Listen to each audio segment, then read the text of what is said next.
Gamers, welcome back to, well, it's what's going to be another weekly wrap, but we have some ideas. We kind of want to switch it up. And if you can already tell, it's going to be the same kind of series, just going over the news and the things that you might have missed. But this time we're switching up the format just a little bit. We're going to give it a shot, see how it goes. But I'm not by myself this time, just rambling and talking to you guys. This time I'm joined with a second person, another co-host. And for the debut of this new launch, to see how it works out, we brought in the boy, ThePlatinumChin. Chin, what's up, my dude? How have you been? I'm doing good, man. How you doing? I'm doing good, dude. I mean, there's so much gaming news going on. A lot of hot stuff. Right now we're approaching June, dude, which means a lot of gaming updates, announcements. It's the prime time for gaming. Are you hyped? What's what are we still getting that Xbox Bethesda? Is that June or July? Yes, sir. It's next month. It's like what, like 2-3 weeks, I think. June. We've got Summer Games Fest coming up. We've got that's like the two big things, right? The two big for now, right? For now. I mean, usually what happens is Nintendo gets their, they get their one in. Right. PlayStation. Right. The rumor is PlayStation's got something brewing. Hopefully, maybe first week of June. We don't know yet, but yeah, this release is the date time for God of we War. start getting tons of updates, and so I think a bunch of us here are super excited for that. I'm hoping God of War doesn't get pushed back. All right, Chin. Yeah, we're gonna go ahead. We're gonna start. We're gonna dive in. I know this is kind of like new, adding you in and having a second person, so we're going to be bouncing off each other. And for everybody who's watching, it's kind of how we're going to go with this, right? I'm going to read the story like I did before, but instead of just my thoughts, we get to have another person's thoughts and kind of go over a little bit. So Chin, we're going to go ahead and jump into the first piece of news. And that is, did Norman Reedus spill the beans on Death Stranding 2? So we're getting this from Gamatu. This is specifically written by Sal Romano. So Chin, I'm going to go ahead and just give you an interview snippet. This is kind of what they pulled apart because this is what's kind of going all over the place. So the interview goes like this. From the interviewer, it starts, okay, so you got the book going on, you've got the final season of the AMC's Walking Dead coming out, then the spinoff, and you're filming Death Stranding, the video game. Now we're going to give, Norman Reedus' response. He goes, we just started the second one. And the interviewer goes, oh, how did that come about? Reedus at that point, he just goes ahead and says like the whole kind of story behind it, talking about how Del Toro basically gave him his first movie, called him up and said, hey, a guy named Hideo Kojima is going to call you. You just say yes. You never question Hideo Kojima. You just say yes to that offer. And essentially, he just goes on to about it like, oh, okay, I'm not sure what this is about. And essentially, Norman Reedus is known as just playing, I guess, some more retro games to him. And so he kind of made this thing about where he finally got to see the vision of the game. And basically, he was blown away by, what the story was going to be about, what it was going to all be. And essentially, he talked about some motion capture and everything. And he pretty much ended it with the fact that, we just started part 2 of what they did before, which basically just confirmed the fact that Death Straning 2 is going to be a thing. And on top of that, the next day, Kojima tweeted a picture that said, go to your private room, my friend. But basically pics with him and Norman Reedus just joking around with the bat. I forget what the bat's name. I don't know if you watched Walking Dead. It was with the bat. Is that Negan's bat? Yeah, Negan's bat. It had a name, and everybody was joking with the name, and I can't remember what it was. I didn't watch that much. But essentially, that's what went out there.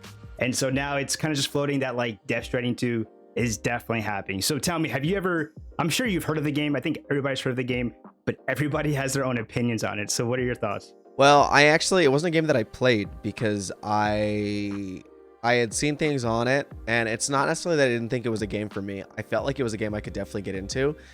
I just didn't want to pay $60 for it. When there were other games to pick from, you know what I mean? And whether that's good or bad, I feel like you want to support newer IPs, especially like grandiose ones and Hideo Kojima of all people, but no, it wasn't one that I played. I did have a buddy who played it, and he really liked it. He said it was challenging. It was interesting. It really took a step in a new direction. But I didn't play it. Maybe I'll have to now, but I did not before. Right. I mean, we're going to get into a topic at the end of the show here, right? That might give you your reason to play it, which is pretty exciting. But my takeaway from this, just real quick, my 2 cents. I'm excited. I actually did play the first one. And, I was someone who only played, I think, Metal Gear Solid 3 Snake Eater. And that was because it was on the 3DS. And I was a sucker for the 3DS when it came out. And so I was playing anything and everything that came out on it. And I would say Metal Gear was a series I didn't really get into until much later in life. But again, that being pretty much the first one that I really played and actually beat. After that, I was like, okay, this was crazy. This was cool, very cinema-like. And then Death Stranding, I think I skipped it at first because I was one of those people that heard everybody say it's just a walking simulator. I looked at it and I was like, nah, I'm not going to like that. But then the director's cut came out for PS5, and I was like, you know what? Let me go ahead and just actually give it a shot. And I will say, after I gave it a shot, man, that game blew me away in terms of just the story, the narrative, just how complex and how crazy it was, but also just the mechanics of the game and just working with people. And just there's so many things from it that until I would say you probably got at least like halfway through it to get the better experience. Because in the beginning, I think it gets really slow. But again, towards the end, it really picks up. And so for me personally, I'm super excited for them to definitely be making a part 2. But I will say the one thing that they should probably work on, I think, is the fact that people are just quick to say that it's such a walking simulator. So maybe speed things up a little bit. So in my opinion, Death Straning 2 coming out is exciting. I'm a little scared if they keep it just like Death Straning 1, but I think they have the potential to definitely make it a little bit more combat focused, which is what people want to see, right? More of that stealth kind of gameplay that they kind of gave a little bit of it from the last one. But more for that in the second one. So just my thoughts, man. Would you say that? Go ahead. Would you say that the because I feel like I'm a fan of slow burns, right? Like I love Red Dead 2. Mm-hmm. You know, I think that really works in its favor, at least personally for me. Do you think that works against Death Stranding? The kind of like slow pacing, pacing, the slow burn to get into like the action, the story. Like, does that work against it, or do you think after you beat it, that you kind of enjoyed how that all worked together? I would say personally, it's probably going to work against it for a lot of people who are just into like, you know, games that are very quick to the point and are very quick to just like, you know, be action oriented or something like that. Right. This is definitely a game where it probably is going to go against it for the fact that like, yeah, it doesn't really kind of pick up a little bit later. But I will say that like probably overall it's going to be against it. But for someone who knows who like Hideo Kojima is and what he's done and what he's kind of known for, I think that's a pretty big thing too. Like if you know, just for knowing that alone means that like I really should have given it more of a shot, because there's a reason why people love his work, and every artist, right, has their own ways of, you know, how they do their own thing. And so, you know, his is a little bit more like different for this game, but I don't know, just overall, I would say it probably is a slow burn, but I do think giving it a shot, you know, and playing it out would be in the best benefit if you're looking to get into the series, because there's definitely a lot that they added, even from the original release with the director's cut. They added a lot more stuff to it to make it better, even in that first half. So that's where I'll leave my thoughts on that. Okay. Fair enough. Going into story number 2, Fall Guys is getting a massive update, and this is from IGN from Ryan Tinsdale. Fall Guys is going to go free to play on June 21st when it launches now on Xbox, Nintendo Switch, and of course PlayStation 5 in the Epic Game Store. Players who already own the game on PS4 and Steam will be awarded with a legacy pack that includes unique cosmetics plus Fall Guys' first paid for Battle Pass that will be available alongside already the free Battle Pass. And the game will be fully cross-play and cross progression between platforms. Cross progression, if you don't know, is I'm playing it on PlayStation, but I want to boot it up on my Switch. It should go ahead and carry that over. So Chin, tell me, have you played Fall Guys? I think you have. Oh, dude, when it first came out, I played the hell out of it. I thought it was one of the most fun games that's been made in a long time. I mean, I feel like there's just been such a regression in party style games. Which it's kind of hard to call this like a party style game when it's like a single player, you know, but it has that really fun, you know, like 2005 booting up your PS2 or Xbox kind of party game feel, or like your Nintendo GameCube, you know, you're playing Mario Party, just something crazy and fun and wacky to play with friends that just it filled the right void at the right time, because it came out in 2020, right in the middle of the pandemic. Yeah. Key. I loved it. One thing I will say about the stuff you just said, I feel like they missed their chance to get a big audience when it comes to like doing a paid battle pass. I can't imagine that Fall Guys' audience is anywhere near what it was when it first launched. And I feel like a big problem with the game was that devs took too long to give out updates to the game that they promised, which I get it, you know, constraints and stuff during the pandemic. I totally understand it, but at the same time, you can't stop people getting bored quickly. So I don't know how I feel about them. That's definitely fully fair, and I can agree to an extent to that point too, with the fact that like this dropping something like this would have been nicer if it was like a day one thing, when the game had so much hype and it was so popular. Everybody, I think, on PlayStation was getting it because it was a plus game. I think when it launched. So I agree 100%. I will say though, it going free to play is the only thing that makes me think that we could see a resurgence of some kind with this game. Anything that's usually free to play for the most part, I feel like it has a really good chance of just popping back up in popularity. So true. that to me might help out a lot. That's how I'm gonna look at it. But it is pretty exciting to see them doing like a lot of like crossplay, cross progression. That type of stuff is like super important when you're doing, you know, multiplayer games like these, because I don't know, I can't even think of it. It's hard to even go back to thinking about like days of like just there was no crossplayer and stuff like that. So like it's such a big thing now to like, if you have a multiplayer game, please have some type of crossplay enabled, whether it's like PC to Xbox, or you know, the best right is when all platforms, Nintendo, PlayStation, and Xbox can compete together and stuff like that. I can't believe games are coming out now that have little crossplay or no crossplay. You know what has the worst crossplay is the fact that it doesn't even have cross-gen, is Dying Light 2.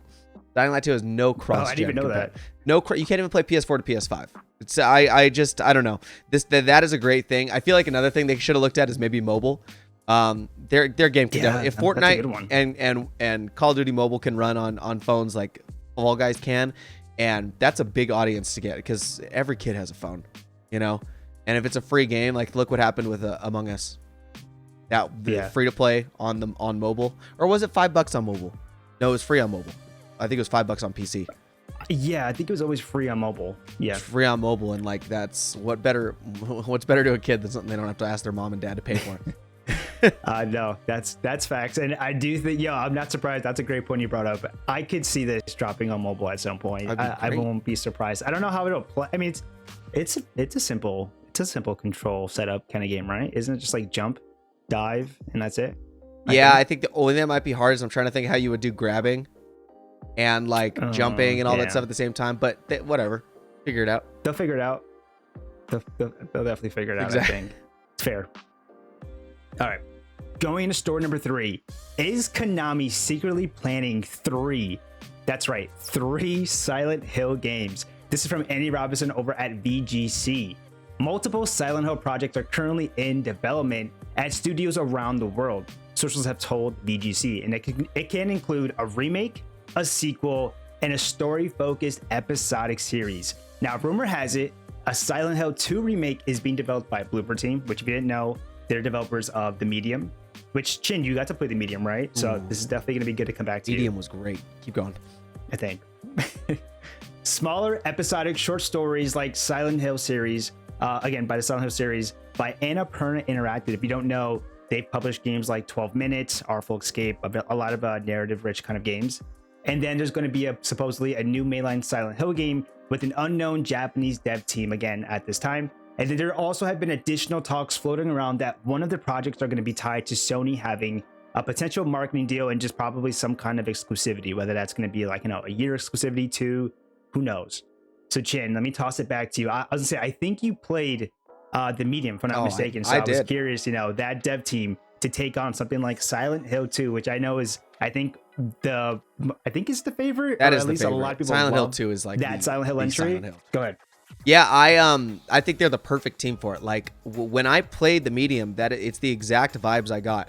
I mean, honestly, if you play The Medium, it almost has like a Silent Hill sort of knockoff feel to it, but not in a bad way, right? Not like, oh, this is just, a crappy parody of the game. But no, it was great. I mean, because Silent Hill is a big thing of like where it'll just transition into hell, right? And then all of a sudden you're in that horror state, and that's huge with The Medium. The Medium is just like that. And playing it too, like the camera angles that you got trapped with, like it screams Silent Hill. So I think this would be a great game for them. And actually I would expect it to stay more of that kind of what is it, pre-positioned camera angle-esque like game style, like the old Resident Evils. I wouldn't want people to think that this might be like a remake of Resident Evil 2, where that was completely over their shoulder, like Resident Evil 4 style. I feel like they would stick to that old Silent Hill style, just make it more modern, because The Medium is just like that. I don't know about these episodic short stories. Are these like, were these supposed to be like actual like visual things or like games? I mean, I've kind of looked at it and thought of it kind of like I'm again, just my thoughts. When I hear something like that, Annapurna, I wish I could remember I think they did. I think they published a series that was kind of almost very similar to like Life is Strange. So I would say if I hear Annapurna Interactive and there's the potential of them being linked with like short stories, I would imagine it to be something more similar to like Life is Strange. Gotcha. Okay. Something like that. Okay, that makes sense. Yeah. I'm not surprised about Sony having exclusivity. There's the Sony tie-in, right, with that other possible. Yep. But I think if there is a Sony tie-in, I think it would be more so with the bigger new mainline game. Yeah. I don't know about you. Absolutely. I mean, Sony's doing a good job at like sneaking their way into getting exclusive stuff without buying out developers. I don't know what deals they're able to make like that. I'm surprised Microsoft hasn't tried that themselves instead of just buying up every freaking company that they see. Yeah. But that's exciting. You know, I was too scared as a kid to play through the Silent Hill games. They were a lot scarier than Resident Evil. So I never actually made it through any of them. Played quite a few, never beat them.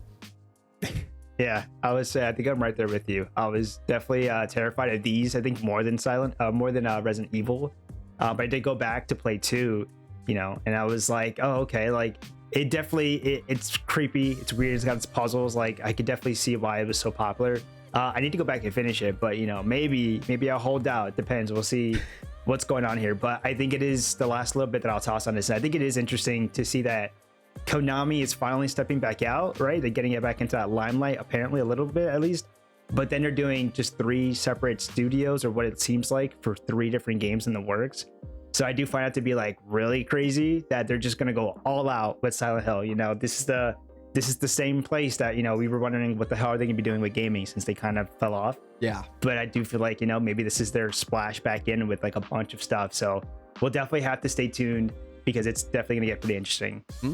We can go ahead, Chin, and go to the very last story, but it's the pretty big one here, and that is the all-new PlayStation Plus game lineup for both the extra and premium tiers are, for the most part, here. At least a lot of what they're kind of teasing at us. This is coming from Nick McGuire over at PlayStation Blog. So, reminder, the listing again is just an early look at some of the games that will be included during the launch timeframe. And again, I'm just naming a few that were previously that were just shown off and previously mentioned. They did say like we should expect like up to like 700 plus games, whether that's going to be at launch, because I feel like they keep promoting it as like a launch thing. But I guess we can also, at the time of this recording, some new stuff also kind of popped up where we got to see a bigger library. So, but it doesn't seem to be nowhere near 700. But again, just keep in mind at some point, it is going to be a bigger library. Maybe when it fully launches, like globally or something, or at least to all the regions that it wants to. Regardless, I'm going to go ahead and just jump into some of the catalog of the games that we got to see. Again, this is just a sneak peek. Chin, there's a link there if you want to go and see like the full, again, to this story, what was shown off. So okay. Again, for the PS4 and PS5 game catalog, this is for the extra and premium and deluxe tiers, a mix of both the first party and third party. They've announced Death Straning and then Death Straning Director's Cut, Demon Souls for PS5, Marvel Spider-Man Miles Morales, again for PS4 and PS5, with also the regular Marvel Spider-Man, and then Assassin's Creed Valhalla, that's a PS4 and PS5 game, and then Marvel's Guardians of the Galaxy, both PS4 and PS5 editions. The one thing I will add to the story that I don't think I've mentioned is that Ubisoft did announce that their new Ubisoft Plus Classic Collection is coming to the PlayStation Plus tiers for both extra and premium. So you can see, I think, a listing of games that they're bringing over, which I mentioned one. Assassin's Creed Valhalla is one, which again, they're adding in like, I think like 20 something at launch, and then they're going to have up to like 50 by the end of the year, I think. So just keep that in mind. That is for the PS4 and PS5 catalog. Now we're going to go ahead and jump to just some of the few of the classic games catalog. Again, both first and third party. And keep in mind, the classic games is only going to be if you have the premium tier and the deluxe tier. Again, deluxe is for people who are like, I think, in regions that can't get, I think it's like native downloads or something like that. So there's some tiers, again, deluxe, that are just for certain regions.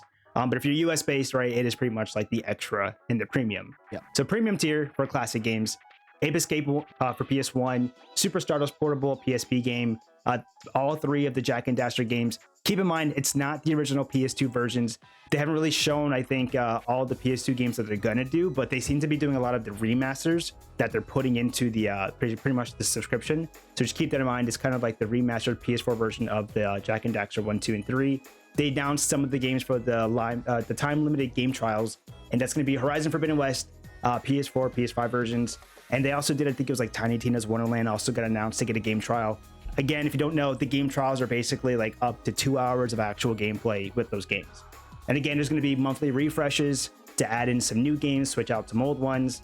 That's going to vary, by the way, the games that they do add into these higher tiers. It says it's going to vary per month, which means we could have just like one PSP game, and that's it for the whole month of extra games, right, on top of the normal PS Plus that you would normally get. If not, you can have months where it's like 6 games. You never know. And last part of this story is that also some classic games are going to have improved frame rates, higher quality compared to their original versions, built-in menus that allow like rewinding, save states, and we even got the update that trophy support is coming for at least some games, right? Maybe not all, probably not going to be all, but at least just some games. And the one that did get confirmed was Siphon Filter. The PS1 game is getting trophy support. So Chin, I knew I threw just a crap ton at you. I'm sure you've looked over the list. Give me your overall thoughts on the list. Let me know how you feel. 2 things.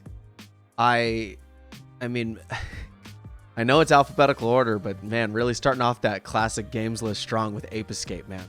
I mean, really sells it in for me. I mean, I'm going to get it regardless. I want the classic games because I know it's going to be updated.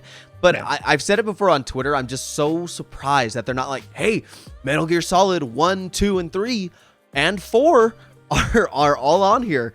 Especially because Metal Gear Solid 4 is actually on PlayStation Now already.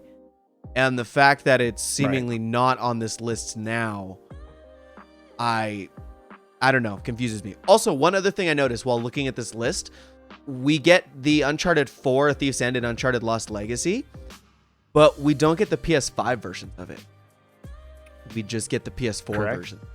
Instead, we're getting a game trial. That's what they're doing instead. Is there? It's one of the other games. It's one of the game trial. Oh, it is. Oh man, that is. Again, I mentioned a few, but on the full actual, the actual PlayStation blog, you'll see it is listed there too. It is. I see it. It's pretty funny. It's pretty funny to just know on top of that, Jin, is the fact that they're also adding in. Again, I didn't read the full listing, but if you look at that sneak peek listing that they dropped, they also are doing the regular. I think it's the regular PS4 versions of the Uncharted collection with the 4th game too. So yep, like you actually, like if you wanted to play the games, you can still actually do it. It's just not the PS5, right? Not the new Legacy Edition one. So just keep that in mind. Okay, so one thing that I was a little like worried about was how good the time limited game trials would be. And just off the list that they gave us, I'm actually really excited for what they could bring to it in the future as far as what's releasing. Because we got Horizon Forbidden West. I mean, it's one of the top games that's for PS5. The Thieves Collection PS5. Honestly, I feel like if people just play the PS4 version, they'll be like, do I need to buy the PS5 one? Probably not. But also, they have Tiny Tina's Wonderland on there, dude. Like, that's huge to me. Having such a massive 2K game like that. I mean, a whole Borderlands game as a free trial is big. Cyberpunk, I mean, the PS5 update, it's fun. Farming Simulator, that's funny. WWE's got its niche, audience, but Tiny Tina specifically, I'm like, okay, these game trials can be really great for this and make it worthwhile to pay for that extra service. No, that's 100%. I agree. Everything you just said. I think, like you said, you named like Tiny Tina's Wonderland, and so it's cool. Or what is it, Wonderland or Wonderworld? Wonderland. I messed that up. Okay. I do feel like that's, like you said, it's a really good get to add in there for a game trial. I'm curious to see what other games that they do add that's not first party, because I imagine we're probably going to see like God of War Ragnarok. If that comes out, they're most definitely going to have like a game trial for that. I think when it comes to first party games, they're definitely going to be including those. Yes. So that's exciting to see. In terms of like, I would say the classic catalog, I hope that, again, I don't think it's going to be the full list. In fact, again, at the time of recording, right, we've seen other games that they've added in, that have added already to the list that I'm reading off of. Like they had like Toy Story 2, Chin. I don't know if you saw that. Toy Story 2, dog. Like that is taking me back to like, childhood PlayStation. I think it was like a PlayStation 1 game or whatever. Uh-huh. But that's taking me back, man. So I'm excited to see if more games do get announced right over time. I want to see more of those type of games get in there, some of these licensed games, because that was a lot of my childhood. But of course, I want to see some of the bigger games. I know you mentioned the Metal Gear games, which would be something great to see. I know PlayStation Now had it, and then I think PlayStation Now even also had Silent Hill games. Yeah. But interesting that the Silent Hill games didn't ever come back. but at least we can understand that Konami at least seems to be working on something.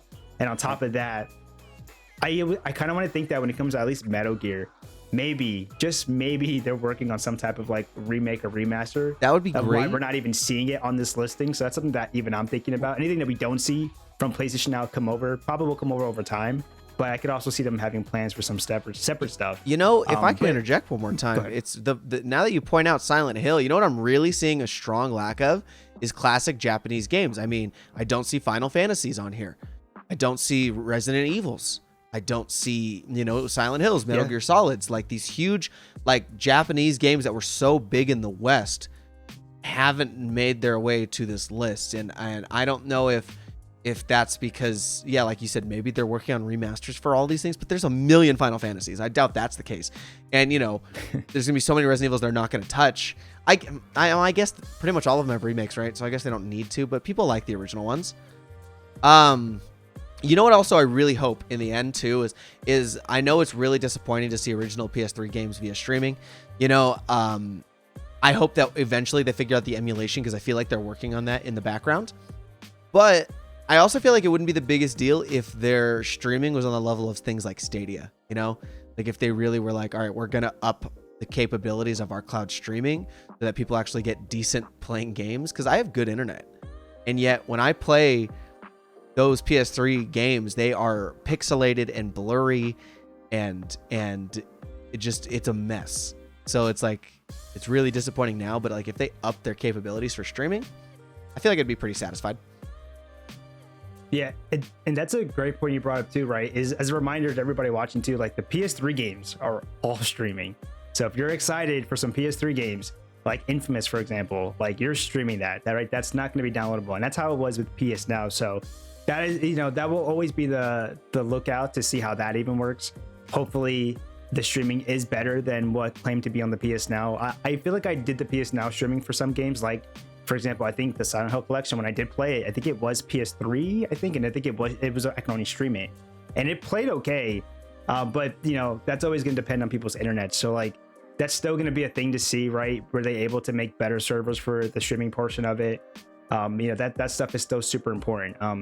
So we'll have to definitely see for that. But I will say, Chin, if you ask me, if you're looking to think about getting into the service and you're like, okay, should I go extra or go premium? I do think the premium aspects of it, maybe hold off on, right? Maybe not something you want to jump into right away. But I will say the PS4 and PS5 games, if you're looking to get into that middle tier, which is the extra, that's just giving you the PS4 and PS5 games, that listing of what they're giving, that's right? Marvel's Guardians of the Galaxy, Assassin's Creed Valhalla, Miles Morales, Demon's Souls PS5, right? Like that's a pretty good, and that's just like 4 or 5, but that's a pretty good listing for a really nice, catalog for PS4 and PS5 games. So I think extra might be the hot spot to start into getting into the service, right? If you're not sure if you really want to, if you even care for some of those classic games, is how I guess I would say it. I would say I agree. I think that's probably the best. If you want, like, I want to get into the catalog of games, probably that. But if people are teetering on the edge, I believe it's only 20. Like if you're just gonna buy it, I would recommend just buying it the year either way, no matter which one you pick. Oh, 100%. And I believe the premium plan's only $20 extra. So like if you're someone who's teetering on whether or not to get it, I would just say pay the extra $20. If you're someone who just really only cares for regular PlayStation Plus, and maybe I do want some of those extra games that's worth the extra money, then I would get the $99. But they are a little expensive, but hey, that's it remains to be seen if we'll find like if they'll send out like those like PlayStation Plus cards, those kinds of things, and then maybe you can get deals on them in the future and get PlayStation Plus Premium. Yep. I mean, again, this is going to be a story that evolves over time, right? We're starting to see the rollout in certain places like Asia, and so it's going to start making its way to like US, where we can give you more of our thoughts, probably maybe even on as a separate video or something. But yeah, it's picking up. The listings that are starting to roll out, the updates are starting to look a little bit better, a little bit more enticing. But when we get to see that final full catalog, that's I think where the big thing is coming. But for now, it's pretty interesting, pretty enticing kind of deal to get into. I'm excited. It's coming so soon, man. I'm so excited. I know. I'm excited too. I by the time it gets to us here in the US, I hope that the catalog is just a lot bigger and we do get to see a big final listing. Right. So I'm excited for that. Right. All right. With that, we can go ahead. We're going to end it, but we're going to go ahead before we end it. Keep an eye out for these upcoming games. I'm going to read them off to you. It's Ni no Kuni Cross Worlds that's dropping on PC, iOS, and Android. That's releasing on May 25th, so it might even be out by the time this comes out. I know Chin was excited about this, I think, from the last podcast. Sniper Elite 5 dropping on PlayStation, Xbox, and PC. Yes. That is May 26th. And then Pac-Man Museum Plus dropping on Xbox, Series X and S, PlayStation 4, and then Switch and PC. And that is May 27th. Guys, that is it. Be sure to give us your thoughts on not just these stories, but any stories that we might have missed that you just kind of want to hear maybe from us if we get a chance to comment, or just talk amongst each other. But drop it in the comment section down below. I'm Jared. Again, I'm joined by the Platinum Chin. I'm also Lethal One Up. I keep referring myself as Jared now, but you're probably going to see a lot more of that. But Lethal One Up again with Platinum Chin, with 5-9 Direct, and we will see you guys on the next one. Chin, let them know. What game are you be looking forward to play next? Any upcoming games that you are looking forward to play? Sniper Elite 5. It's next. Yeah. That's what I'm playing, like, until I beat it. I'm excited. I love that game. There you go. All right, we're gonna end it here, and I will see you guys. And again, we're both gonna see you guys in the next one. We'll see you. I'm gonna go now. All right, bye.